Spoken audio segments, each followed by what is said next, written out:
Hello and welcome to the Holistic Success Show. I'm Elizabeth Lozano. And I'm Dr. Robert Puff. Today we're going to have a guest who's a manufacturer of natural clothes for you. We're also going to be watching some clips from Dr. Puff about how thoughts and worry prevent us from living in the present moment, as well as looking at a childlike approach to life. And one question from you is about, if I struggle with something in the past and the media is talking about that issue, how do I deal with that?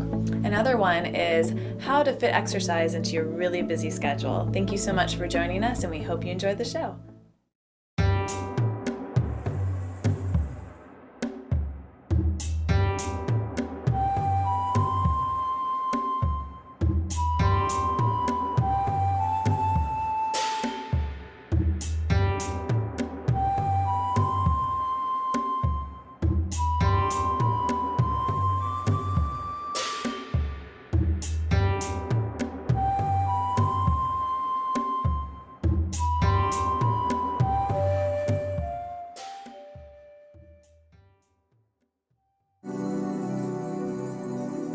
As you're watching this show right now, sitting back, perhaps you're on a chair or sitting in front of the TV, about 4,000 bits of information are coming to your brain right now. It's bombarding you, but why you don't feel overwhelmed is because your mind learns to filter them out, because otherwise you'd be overwhelmed.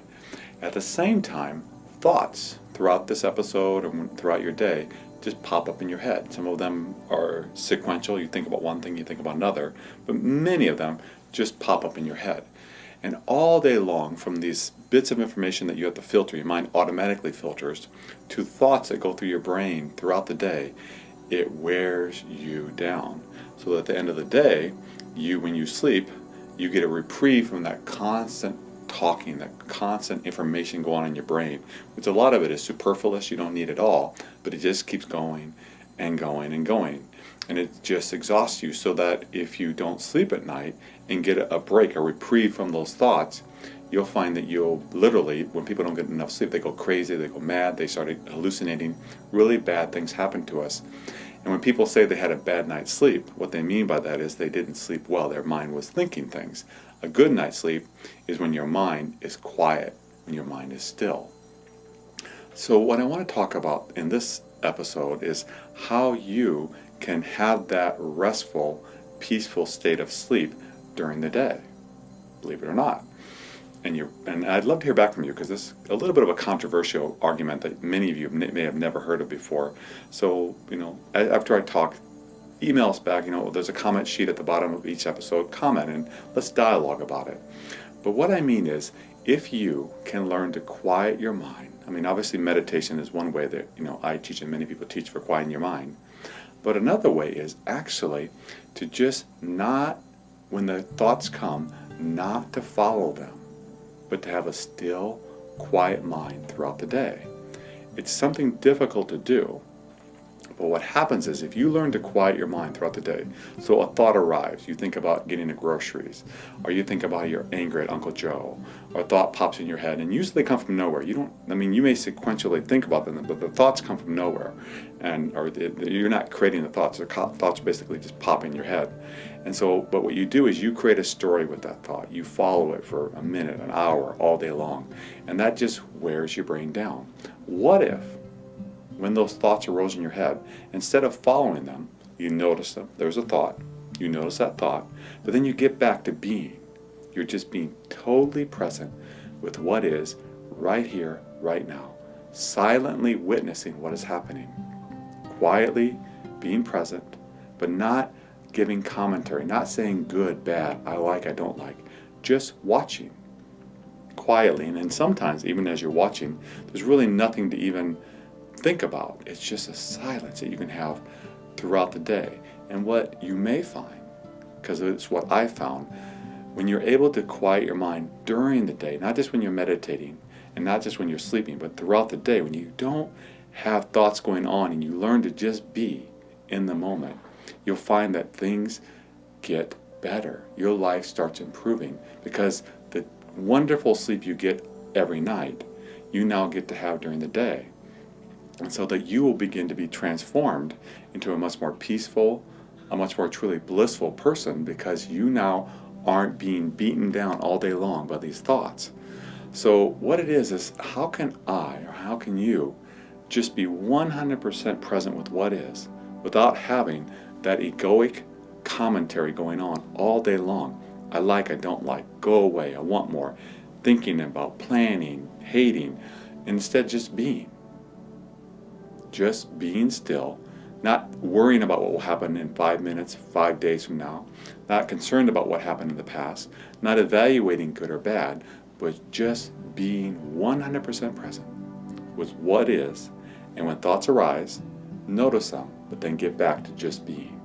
Be present, be still with what is. I would really love to hear if you think what I'm talking about is a possibility, and if you've tried it, how does it go from you?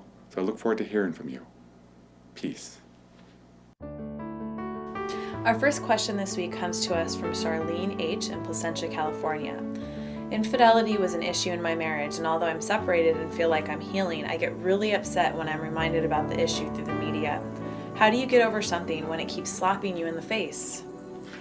Well, Charlene, what that is actually showing you is that as you are transitioning and healing, there is still more healing to occur. The reason when you see something on the media that reminds you of what your spouse did or your ex-spouse did is that it means that there's still a lot of pain inside of you, and it's actually not even a bad thing, because so often what people do is they, particularly in relationships, they have a wound, like you have a wound right now, and they really don't heal it, and they just move on to the next relationship, and then something else happens, and then that wound is compounded because now you have the person that hurt you before, and now you're hurt again, and it actually gets more intense. So it's actually good when the feelings come up, because they're just saying, help us, heal us. They're a reminder of you need to continue in your process of healing through therapy and through the anger work that we talk about, and then being sad and angry and finding really good ways to go through the process of getting well. Because when infidelity occurs, it is very, very painful. It can take not days, not weeks, not even months. Sometimes it can take years to completely heal from that. And really the key is too, and Elizabeth can talk more about it, but the key is you actually know you're done and you're healed when you can see things on the media and you don't feel anything, or it's more like it's there but it doesn't bring up much at all. That's how actually you know you're done.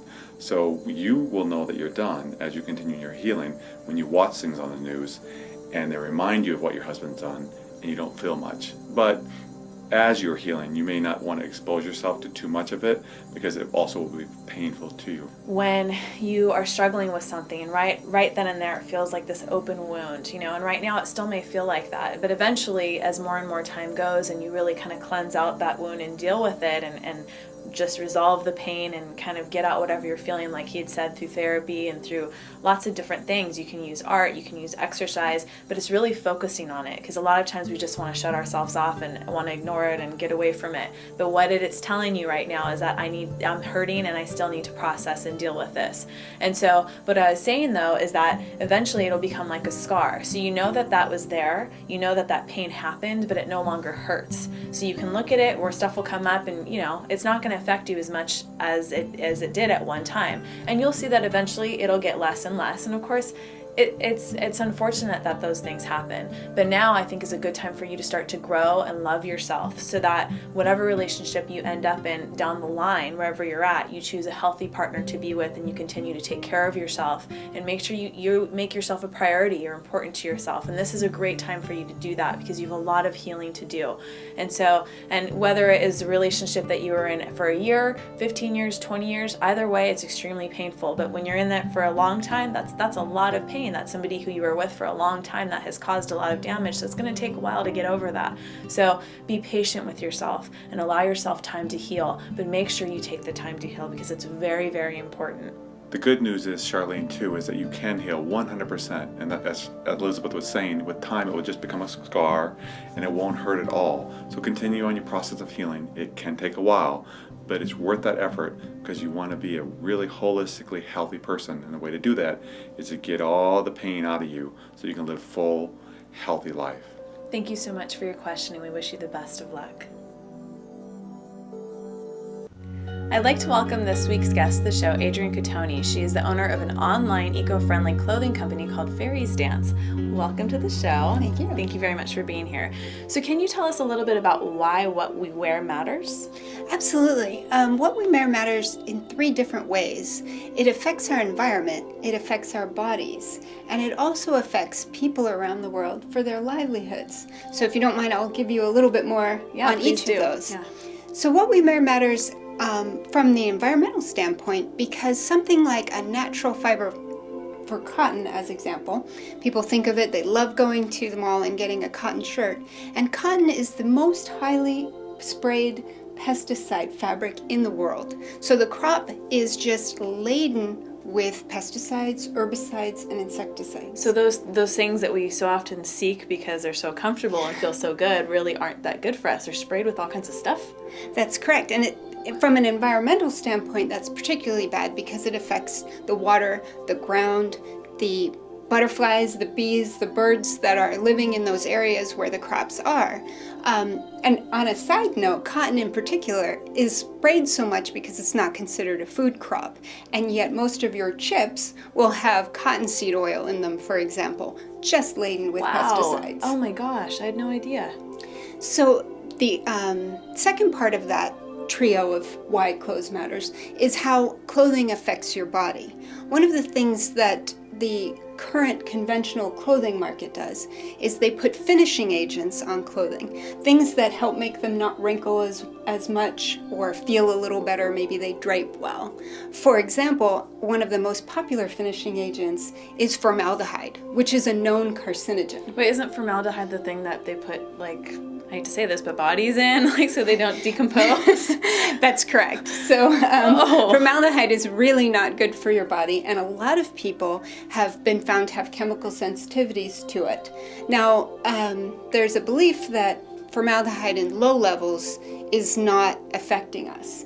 And for most of the population, that's true on the short-term basis. But from a long-term studies, there are no real long-term studies that says it's okay to wear formaldehyde every single day.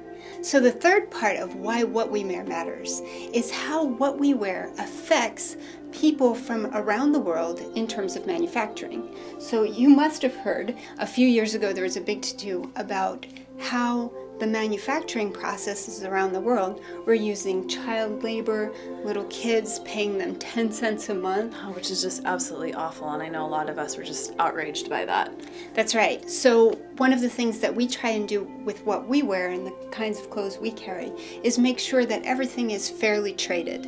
In some cases, it's formally certified as fairly traded. In other cases, we have independent auditors who check to make sure no kids are working, that the people are getting paid fair wages, they have good working conditions, reasonable working hours, and that nobody's being enslaved or exploited by what we're wearing.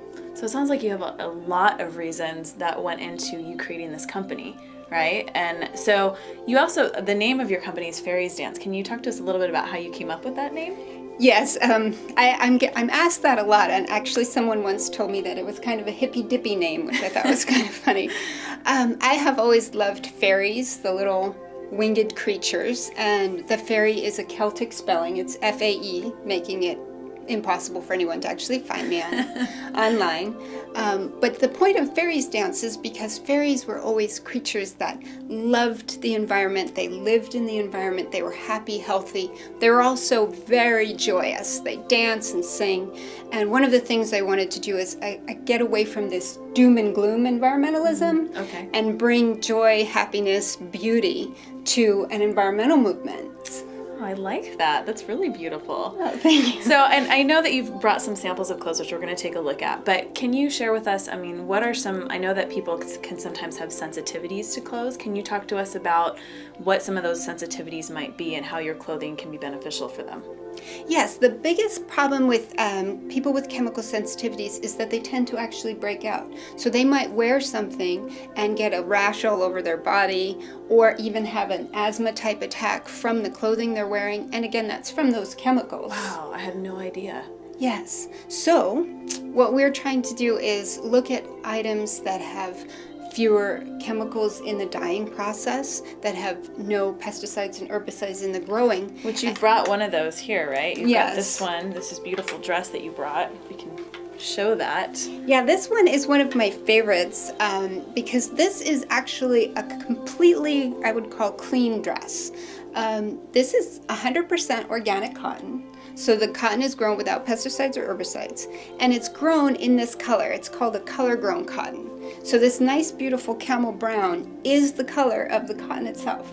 Also, no There's dyeing. no dye in this, and it's completely unfinished. So this is a great piece for somebody with chemical sensitivities. They can wear this without worrying about getting broken out, and they can still look good. So you can see this is kind of a long dress with a cute little And I know you had also said that it actually, that cotton also comes in another color. What was that, the green or some It sort? comes in a similar light green, again, a very soft kind of color, and then natural. So you can get undyed clothing that's completely undyed without being completely boring. And then I know that you also have brought another shirt that actually, tell us about this one. It's pretty interesting. It has been dyed, but what is it made from? That was pretty amazing.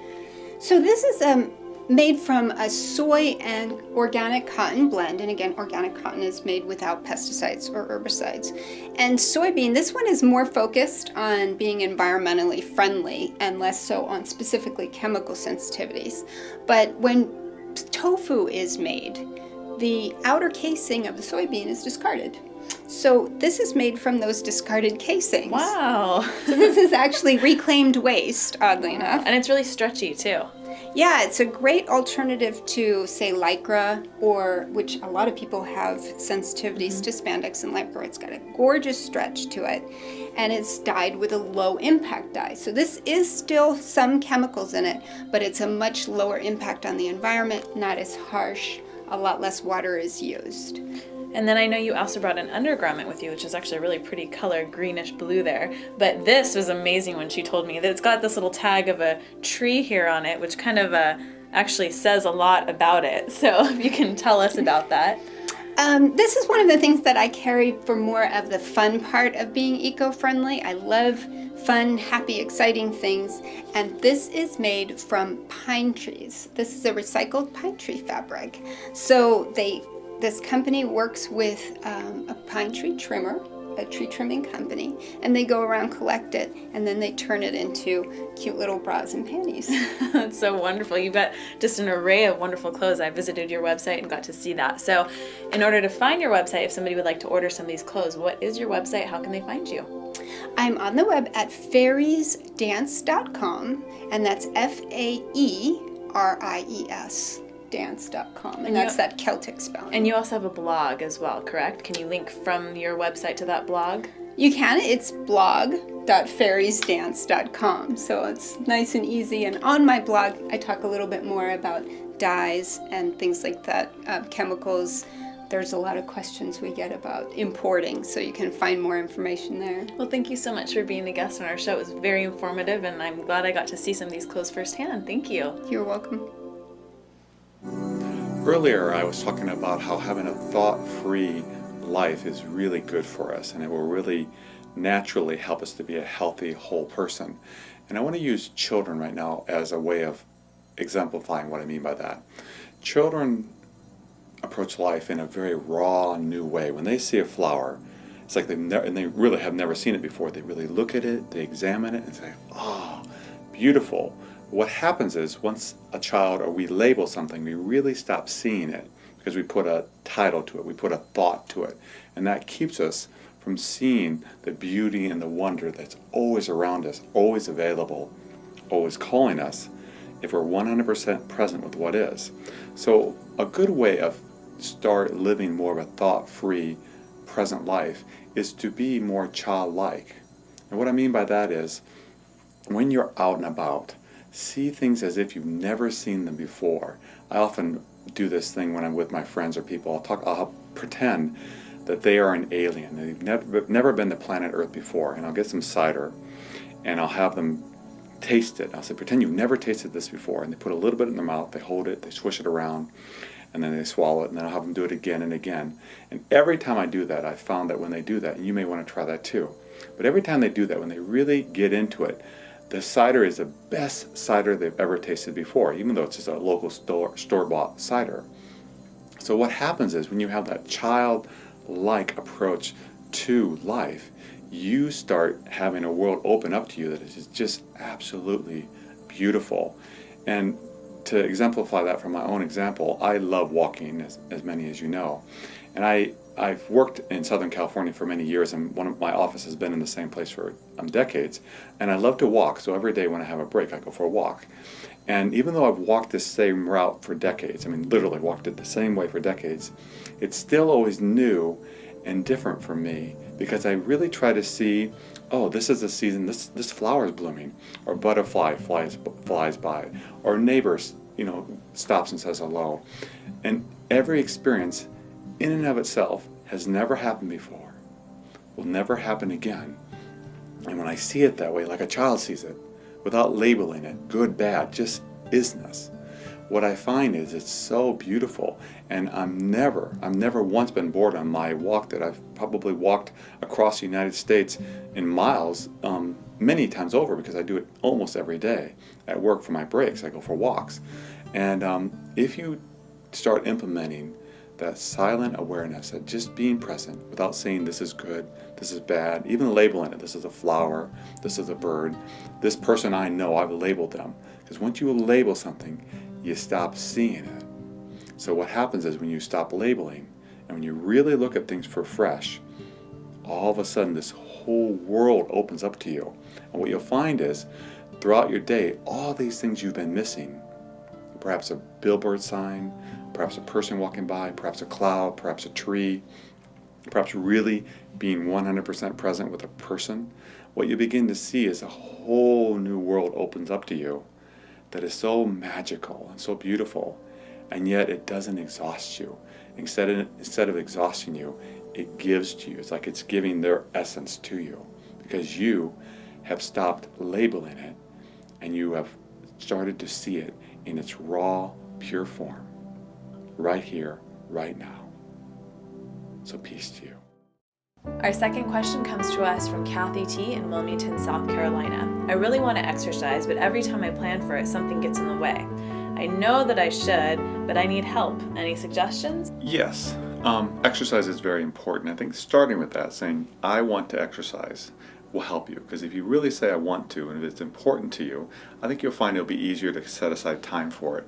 But you don't want to use shame and guilt to motivate you. You want to say, how can I positively motivate myself to exercise? One is, what's happened is you're not used to it. And when you're not used to something, you create a new habit, it takes a little bit of time. So what I recommend is what I call the 5% rule.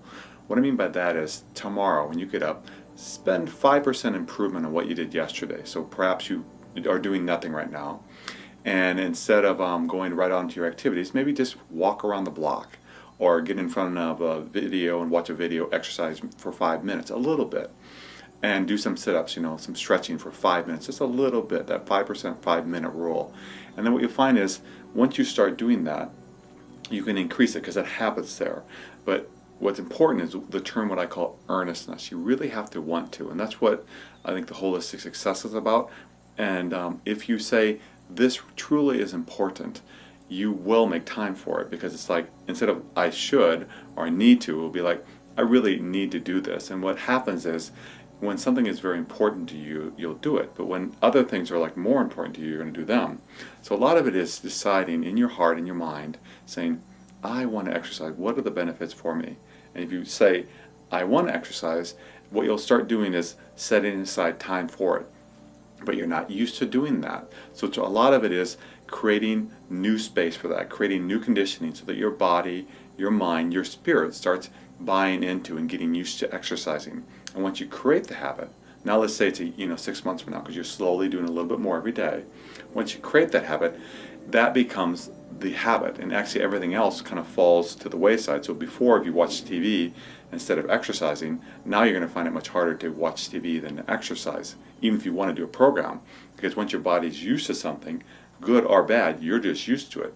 So if you can move in the 5% direction and get your body used to exercising, your schedule used to exercising, that now becomes a habit. You don't have to be critical of yourself for not exercising, and then everything else follows suit. So if you want to watch a special show, like ours or whatever you want to do, you'll do that after your exercise. And I'm even encouraging you to exercise before you watch our show. So go ahead and exercise, and I'm sure Elizabeth has some good ideas too. There's a lot of different things that you can do, and I think a very important thing, like Dr. Puff had said, was not to be critical of yourself, because that can be a very self-defeating thing that we do to ourselves. There are lots of tips that I have. One thing is that if you are going to watch TV, this is what I do sometimes, is I will actually do my like sit-ups and my leg exercises as I'm laying on the floor watching TV. You kill two birds with one stone there. Just don't kill any birds. But another thing that you can do is the 5% thing that he was talking about. Start to take the stairs instead of the elevator. You'll find that just by doing that makes a difference, because maybe you didn't do that yesterday. It's a new thing that you're doing today, little bit by little bit. And if you really look at the benefits of exercise, instead of looking at it as I want this body type or this is where I want to be, sometimes when we do that and we look at that can make us feel worse about ourselves and make us just give up and forget about it. I'm going to go eat a bag of chips or some brownies instead, which we do sometimes. We're humans and we do that because of that self-defeating thought in our mind. So if you look at it for different reasons why you want to do it, I want to have energy. I want to be able to be here for my kids and my grandkids or my family because it's important.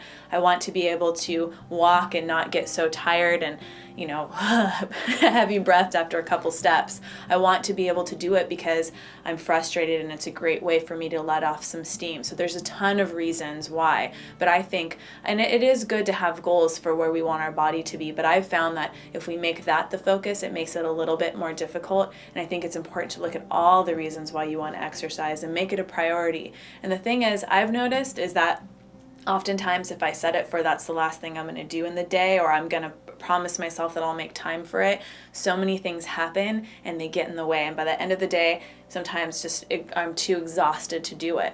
So sometimes if I have a really long day, what I will do is do it in the very beginning of the day. Fortunately, I have a dog, Rama, which hopefully one day you guys will meet on the show, but he makes it so I have to go for a walk.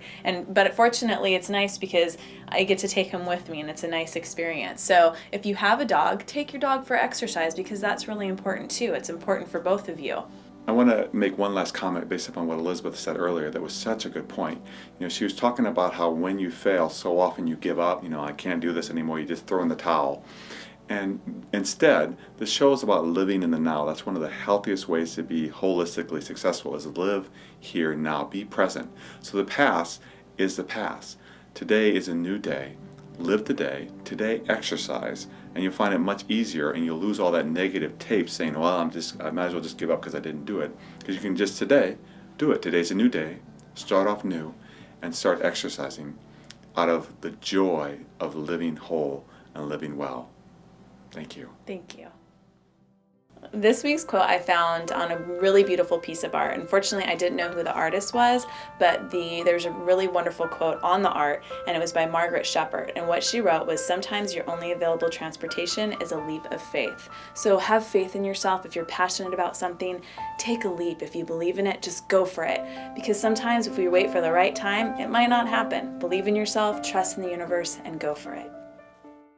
Thank you for joining us on the Holistic Success Show. We hope you enjoyed today's episode. If you haven't done so already, please subscribe to our website, and if you do, we will give you a free copy of one of our ebooks. And at our bookstore, we have books, CDs, DVDs available for you that you can order anywhere in the world. We'd love to send them to you and help you continue on your growth path towards being holistically successful. And also, if you didn't know this, at iTunes, you can also subscribe to our show, and that way you can watch it on your iPhone or your iPod anywhere in the world. So thank you for joining us. Thank you very much. Have a wonderful week, and we look forward to seeing you next time.